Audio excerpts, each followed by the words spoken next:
সময় আমাদের কাছে সবচেয়ে মূল্যবান উপহার এবং এটি দ্রুত চলে যাচ্ছে।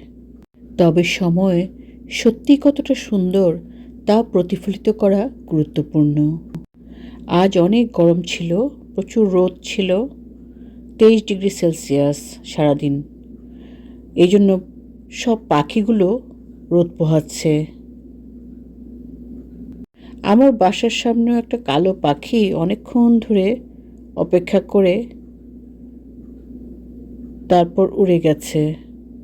পাখিটির নাম জানি না। সময় হলো পৃথিবীর সবচেয়ে আন্ডাররেটেড এবং অপরিবর্তনীয় বিষয়গুলোর মধ্যে একটি। আমরা সময়কে যেমনভাবে দেখি, বাস্তবে এটি তার চেয়েও অনেক বেশি গুরুত্বপূর্ণ।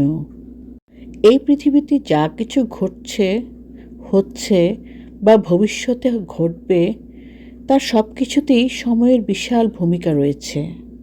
সময়ের প্রবাহেই আমরা অসংখ্য ঘটনা প্রত্যক্ষ করেছি এবং হয়তো আরও অনেক কিছু দেখব। সামাজিক দৃষ্টিকোণ থেকেও সময় অত্যন্ত গুরুত্বপূর্ণ। এটি আমাদের চারপাশের পরিবর্তনকে স্পষ্টভাবে তুলে ধরে। কাছের মানুষ দূরে সরে যায়, নতুন সম্পর্ক গড়ে ওঠে।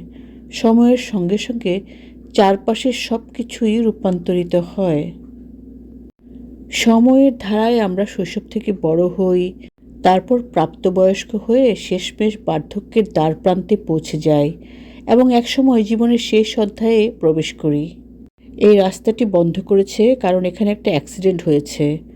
পুলিশ গাড়ি দিয়ে রাস্তাটা বন্ধ করে আমাদের ডিরেকশন চেঞ্জ করে দিয়েছে। সময় একসঙ্গে অত্যন্ত সুন্দর, আবার কখনো কখনো ভয়ঙ্করও। পরিষ্কারভাবে চিন্তা করার ক্ষমতা অর্জন করাই সবচেয়ে গুরুত্বপূর্ণ, আর সময়ের সঠিক ব্যবহারের মাধ্যমেই এই দক্ষতা গড়ে ওঠে।